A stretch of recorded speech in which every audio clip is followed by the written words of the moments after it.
Hey everyone. So today we're going to talk about 5 things that I tried for the first time in 2020. This is a list that I actually came up with when I was thinking about what I had actually done with 2020. And it dawned on me that I had a few things that I had never done before in my life that ended up having a pretty big impact on the way I look at things in the future and the way I even run my day-to-day life. So today we're going to cover things from buying items to investing with money. And I'm going to talk about the 5 things that I did for the first time in 2020 that I really think I should have been doing them all a lot sooner.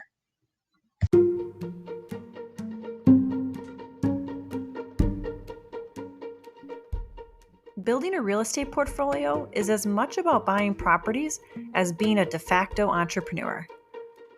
I'm Karina Ufinger. I'm a multi-property investor, rental management company CEO, and also a landlord coach. I'm going to show you the systems and knowledge you need to thrive as a real estate entrepreneur. From your first property purchase to building a portfolio of passive income where you work less than 5 hours a week, you'll learn the essential information and skills to build a profitable portfolio and live the life you truly want. Whether you are well on your journey or just starting out, you're in the right place. Welcome to the Landlord Chick podcast.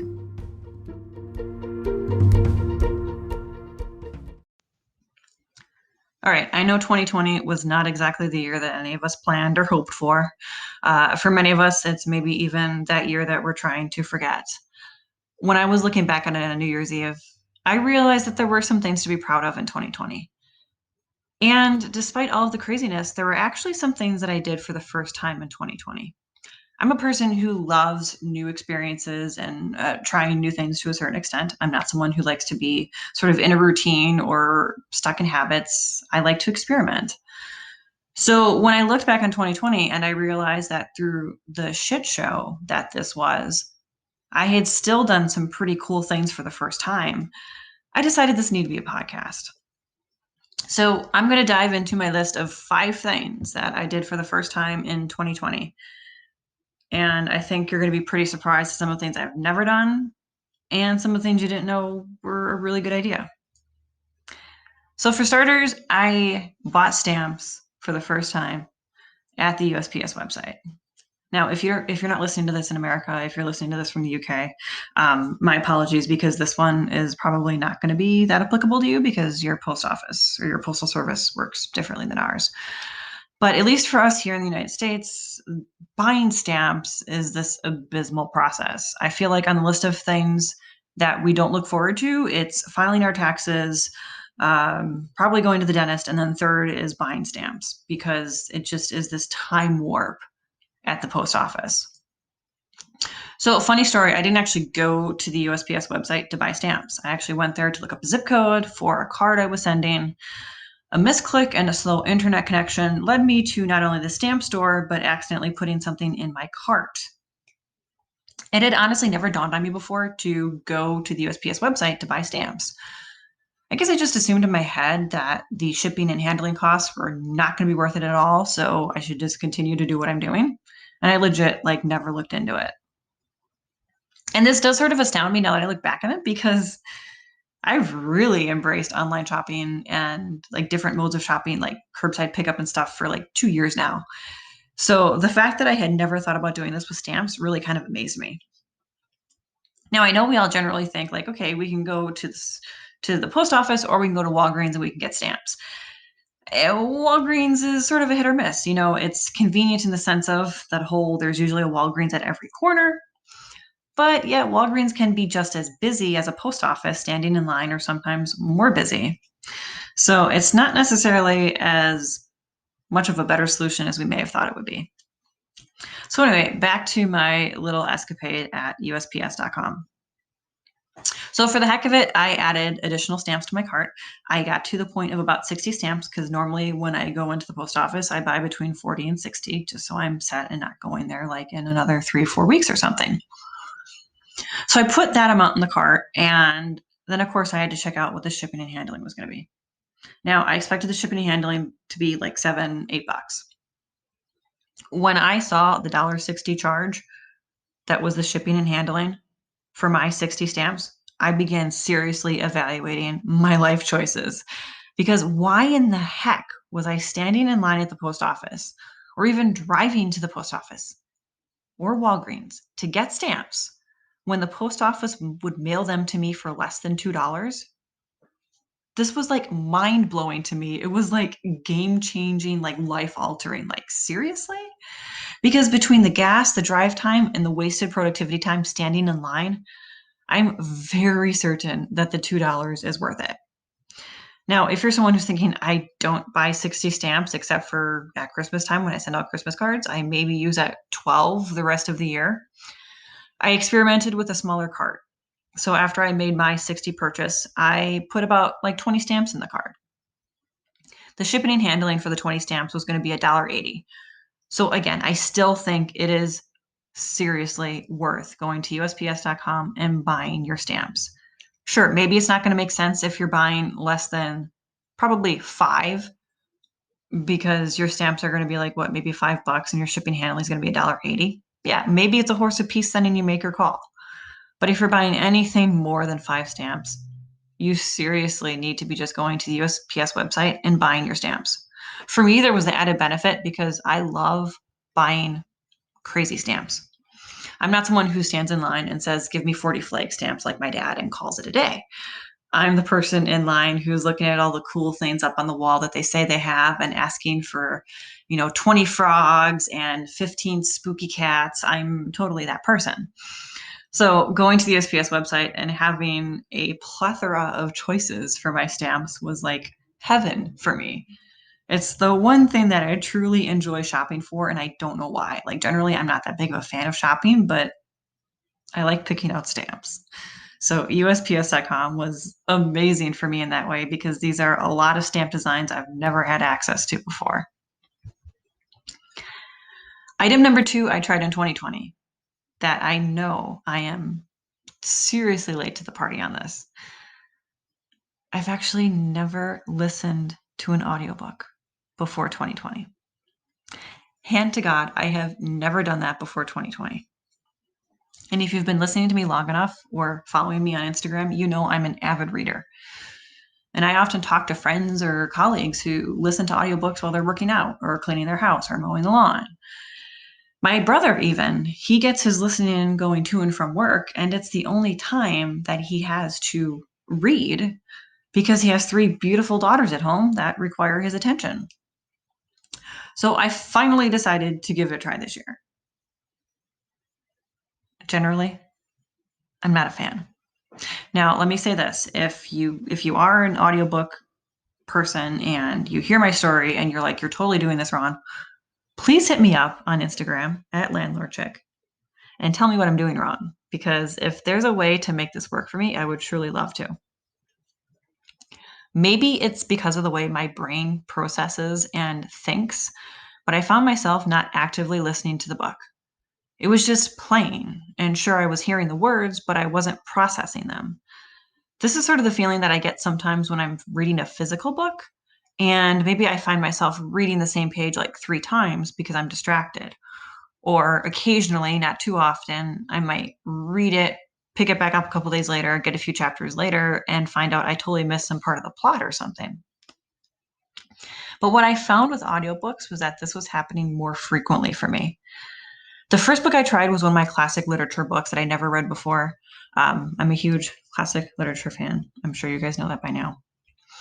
So I thought, okay, maybe classic literature just isn't something for me to do in audiobook format. So then I switched over to an entrepreneurship book. I had the same thing happen, but only worse, in fact. Like, I found myself absorbing less of the book. And at that point, I tried a real estate book, which I knew was definitely like just a stupid idea and a waste of time, because if I wasn't going to absorb an entrepreneurship book, I don't know why I thought real estate was going to be easier. So it didn't matter if it was a classic literature, a biography, an entrepreneurship book. I found myself not absorbing what I was reading as I do as well when I'm actually reading a physical book in my hand. And when I say physical book, by the way, I'm not saying all the time I have the physical book in my hand. Sometimes it is my Kindle. But generally, I found that I was not able to absorb the material as well as if I was reading the book physically in my hands. So I'm not a fan of this. If I am doing something wrong or if there's something I can do differently, again, please let me know because I would love to be able to listen to audiobooks and feel like it's being productive because at some point I'm going to be back in my car a little bit more. Right now, I've been mostly working from home. I've been blessed that way. But I know eventually there will be times where I will be back in my car on trips that are an hour and a half one way. And it would be great to be able to listen to an audiobook during that time instead of always relying on podcasts. So please let me know if you are an avid audiobook reader and you have some suggestions for me. Item number 3 that I tried in 2020 that I had never done before. Robinhood. If you aren't in the know about Robinhood, Robinhood is a free app that makes stock investing affordable. Now, I'm not saying it's free. I know they advertise themselves as free, but we all know the saying, there's nothing in life that is free. And the way Robinhood makes money is something that's way beyond the scope of this podcast. But suffice it to say, it's not exactly free because Robinhood does make money off of your stock trading. It's just not a per trade fee or commission like a lot of the other places are. But I'll leave all that explanation to your own research, and we'll just move on to me trying Robinhood for the first time. So Robinhood allows you to own and trade a lot of major stocks and equities. All your mainstream favorites are there, like Ford, Tesla, Apple, Target. They're all available on Robinhood, as well as some limited crypto coin and also some Vanguard. And there's other options as well. Obviously, some of your dollar stocks, your penny stocks, there's cannabis stocks on there. The list goes on and on. It's incredibly easy to use. I'm also a current user of the crypto.com app, which I find to be abysmal to use. So when I say that Robinhood is user friendly, I genuinely mean that it is user friendly because there are times that when I get done trying to do stuff in crypto.com app, I literally just go into the Robinhood app to bask in the glory of an easy to use app. Like I may not do anything in there. I just want to be in there in an app that's easy to use. So Robinhood app is definitely easy to use. Once you've created your account, you link a bank account, and you can have more than one, by the way. You do a transfer, you find your stocks and equities, and then you make your purchases. It's really that easy, and the commands and setup are extremely intuitive, like I talked about. So I've never actually done stock trading until the early part of 2020, actually before the pandemic hit. I just started to get into it. I bought Ford, GE was my first stock, and then I bought Ford, and then I had a cannabis one for a little bit. And then now the only one I have left is Ford. Other than that, I'm all in Vanguard, which will actually be the fourth thing that we will talk about that I've never done before. But I do honestly regret it taking me this long to get involved in Robinhood and to sort of get familiar with this idea of stock trading. Now, I by no means am advocating day trading. In fact, I am not a day trader. I don't advocate that at all. I think for me, it's a waste of time. I have more efficient ways to create financial freedom. But I do like to use Robinhood for other things. Now, I might regret not getting involved in Robinhood as soon as I did. As far as regret goes, I have a much higher regret for not getting involved in Vanguard sooner. So let's jump into that. So item number 4 on the list of things that I had never done before that I did in 2020 was investing in Vanguard. If I have one big regret from the past, it's that I didn't take Vanguard more seriously early on. It wasn't until Conquering, and I do honestly say Conquering because Tony Robbins' Master the Money Game book is not a book. It's a journey. And I really regret not conquering that journey sooner. I had heard about Vanguard before, but I didn't really fully appreciate it until I read Tony's book. I had mostly read about Vanguard from Warren Buffett saying for years that people should be investing in it. But I never made it a priority to look into it, figure out where to invest in it, anything like that. I just like, oh yeah, that's cool for someday. I assumed without research it was going to be like any other stock mutual fund. And this was going to be something where one of those stories where I hear about people investing $3,000 and in 10 years going to pull it out, and it's only $3,500 after fees if they're lucky. And that's with contributions, by the way, in the meantime. So I really was a cynical about this, and I just wasn't giving it the benefit of the doubt. So let's fast forward to the beginning of this year. I'm in Robinhood. I see there's Vanguard there. I'm like, you know what? Let's start take this a little bit more seriously. Then I get into Tony Robbins' book. I finish that, and now I'm fully invested in getting started with Vanguard. So right now I have about 3,000 invested in Vanguard across different funds. And what really blew me away is the fact that in the first 90 days or so, I had $250 in various Vanguard options. The amount of money that I made in dividends shocked me. I made $13 in dividends. And I got to say, that's, of course, much better than anything you would ever see in any sort of high yield savings account. It's way better than the dust it was gathering at one point when it was in my rather high savings account of Ally. Ally, even nowadays, that's not that good of a rate. Ally used to really, really advertise their great rate of like 1% for savings. They're down to, I think, like 0.6 or something now, actually. They took a huge dive this year. So between reading Tony Robbins' book and seeing the progress in action in my Vanguard portfolio, I am really excited to invest and move more of my money over there each month. And I know it sounds crazy to get excited about stock investing, but this really did light a fire in me. So I really encourage you to maybe not read the Tony Robbins book, because that's a huge commitment. I mean, if you're up for it, go for it. But if you are not up for the idea of reading that book and you just want to fast forward, give Vanguard a call. Vanguard has great customer service. I don't use it because I use the Robinhood app. But my father, when he set up his portfolio, he chose to go through Vanguard. And the customer service is amazing, he said. They walk you through it step by step. They have honest conversations with you. If they don't have an answer, they quickly work on getting somebody on the line who can give you an answer. So I highly, highly recommend that you jump on the Vanguard boat, have a conversation with them. It's not going to be salesy. It's not going to be somebody who gets a certain bump on their paycheck because they sell you 52 shares of something. It's nothing like that. These guys are genuine and they want to help you build a Vanguard portfolio that will give you financial freedom. The fifth thing that I did in 2020 that I regret not doing before, and this is something that's going to seem crazy, and it's probably the most random thing on this list, but I created a household management binder. And I know most of you are probably already thinking, like, what the heck is that?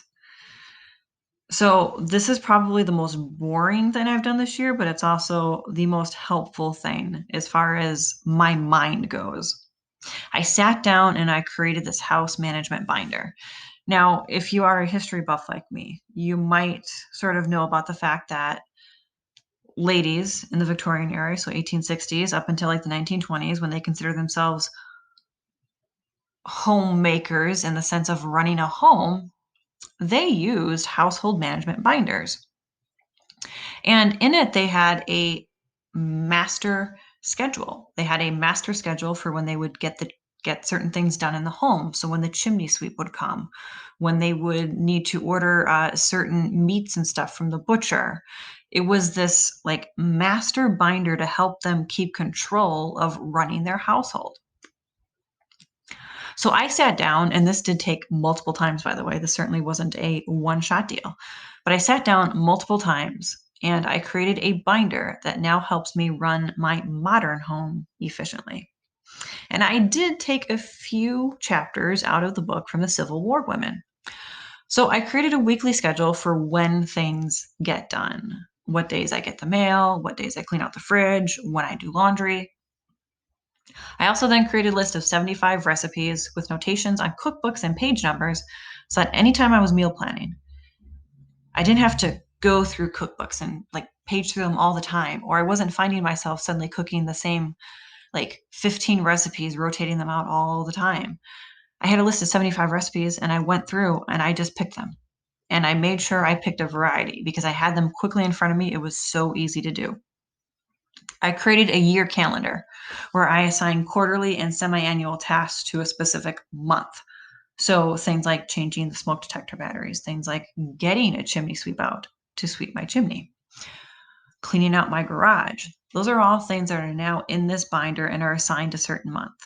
I created a section that is simply for listing the projects around the house, and I allocated one weekday night to accomplishing items on that list. I created a section that was meant for tracking the things I needed to buy or want to buy.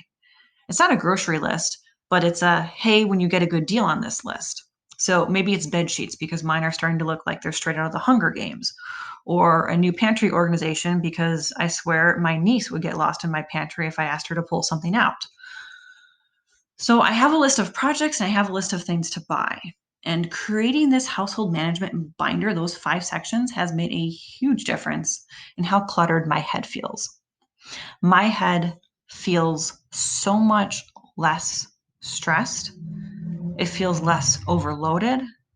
When I go to my binder, I know, okay, this is what I'm doing today. I know these things are getting done. The house is being maintained, and I'm not freaking out about it. And this might seem like a really lame thing. And you know what? Maybe it is. But there's something about having a household that is organized and having routines and things that makes my life as an entrepreneur so much easier. All right, guys, I hope you enjoyed this list of 5 things that I tried in 2020 that I've never done before. I'm hoping that at the end of 2021, I might have a similar list for you guys to enjoy with different things. Maybe actually this time there might be skydiving or something on it if life sort of begins to return to a general normalcy. But next time I will be back with another real estate podcast. In the meantime, guys, stay safe and I will talk to you then.